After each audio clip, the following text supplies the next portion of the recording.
And you might want to tell a little bit about the trials and tribulations, but we appreciate the job that you and everybody have done. You had people there as fast as anybody's ever seen, so really appreciate it. We all do, and maybe you could say a few words. Sure. Well, thank you, Mr. President. I want to thank you for your leadership.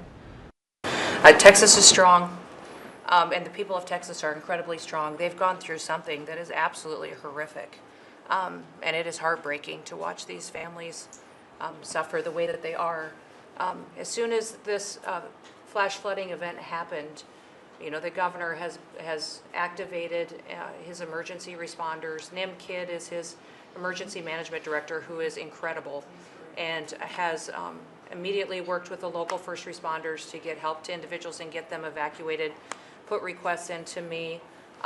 We deployed, sir, right away, as you know, because you and I were talking a lot during this time, the Coast Guard. We also had some assets out of Customs and Border Protection. Our BORTAC teams went in and helped with rescues and clearing debris so that we could get roads open and people get the help that they need. I think when I got there the most, sir, that day, as soon as I arrived on site, was getting a briefing from all the emergency responders, was just how unified they were in focusing on the fact that we're there to save lives. They were there to rescue people, find people who were still alive, and to reunify them with their family members. We as a federal government don't manage these disasters. The state does. We come in and support them, and that's exactly what we did here in this situation. FEMA went to an enhanced level immediately, but as soon as you signed the major disaster declaration, we were able to get them resources and dollars right away, just like you envisioned, through state block grants to help them with cleanup. And we're still there in presence, and FEMA's been deployed, and we're cutting through the paperwork of the old FEMA, streamlining it much like your vision of how FEMA should operate, and it's been a much better response to help these families get through this terrible situation. We still are looking for people.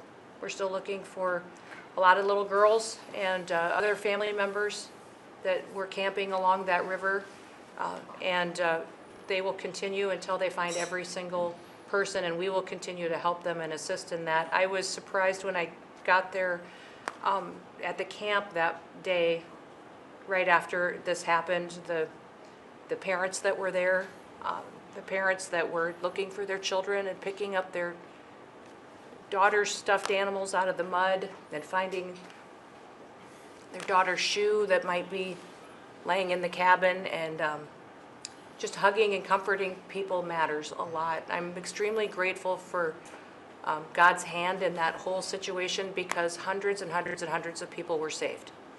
And this is a time for all of us in this country to remember that we were created to serve each other. God created us to take care of each other.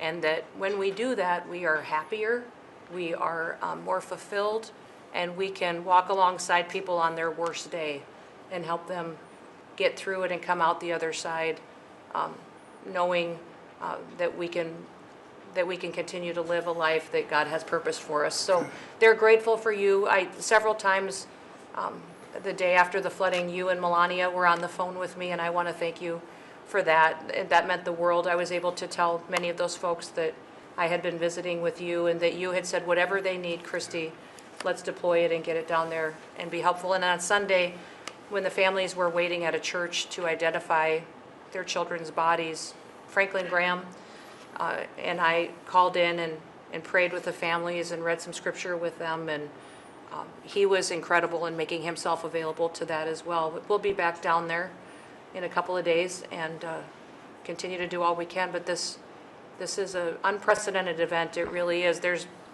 been tragedies like this around the country, but everyone is unique in different situations. And the response the federal government had supporting the state through this, I'm proud of the people that stepped up and immediately came. The Coast Guard, when they came in, they had a difficult time even getting the aircraft in and landed. They had to try several times in the weather to get it in and deploy. And I think we've heard about, our one Coast Guard member that was responsible for saving over 165 people, but that entire crew did incredible work. And all the first responders there did incredible work. And I know people are getting tired now, but they're getting reinforcements and volunteers are showing up. And I just want to commend the governor and his team for being the leaders. And they're so thankful that you're letting them make the decisions and manage the response like it should be. And then us supporting them with the resources of the federal government. We've already deployed dollars to the state, much like the block grants that you've talked about. Right. So they're grateful for that, sir. There's never been a wave like this outside of the breaking of a dam. Because this was almost a wave that ended up being 30 feet high, more actually. Now with a dam you can understand it, but this approached almost with that speed. When you see a dam break, it's not a pretty sight. It wipes out everything, and this is the kind of thing that built up so fast. And it's happened 2 or 3 times before over the years, but not to this extent. But tell them when you met, picking up the daughter's clothing. And I had walked through so the sad. cabin where all the little girls died, and I had kind of fallen apart in there, but I walked out of the cabin, and a gentleman was standing there, and he said, that man over there needs a hug. And so I walked over to him, and I hugged him, and I said, do you work here? And he said, no, my little girl was in that cabin. And he said, and I just found her best friend about an hour and a half ago. She had passed away. And he just fell apart. And so then we just hugged and talked for probably an hour about that. But then there was the grandpa was there looking for his granddaughter as well. There was a dad there of one of the counselors. The counselor was alive, but she was dealing with the fact that she had hung on to some of these girls and was trying to keep them out of the floodwaters and had gotten hit by something and had lost 2 of the girls and wasn't able to hang on to them and was going to live the rest of her life thinking about that moment when she wasn't able to hang on to these girls. But these parents were picking up their kids' belongings out of the mud and throughout the camp and putting them in bags. And then one of the dads said, I knew 50 of these girls here. So I knew that was her dress and my daughter's friend's dress. So he was picking it up and putting it in a bag to return to her parents. And so it was and then the director was there comforting everybody who had lost his father the night before too. And he was still there trying to facilitate all of these parents grieving their children and find them. So the strength of people is incredible. One of the things that I asked there today, that day, was that they all have escorts or counselors when parents come in. So from that point, that when they came into the camp, that they have somebody with them when they're going and looking for their children's belongings or looking for their children. And so, very emotional, but also just so tragic.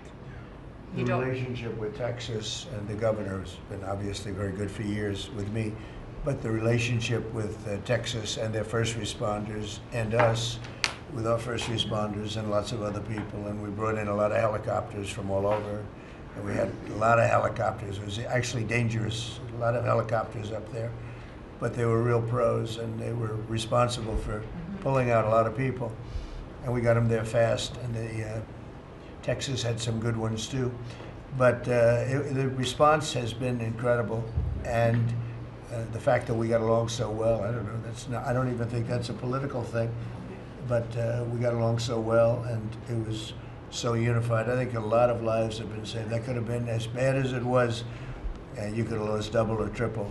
This thing was just really horrible. Well, congratulations on a great job, and appreciate it. I know you're going down. I'll be going down on Friday with First Lady.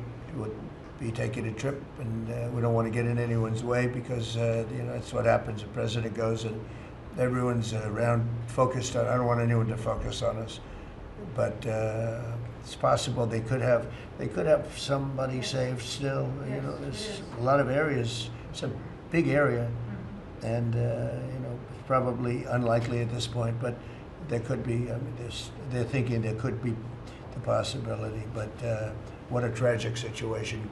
A good job. And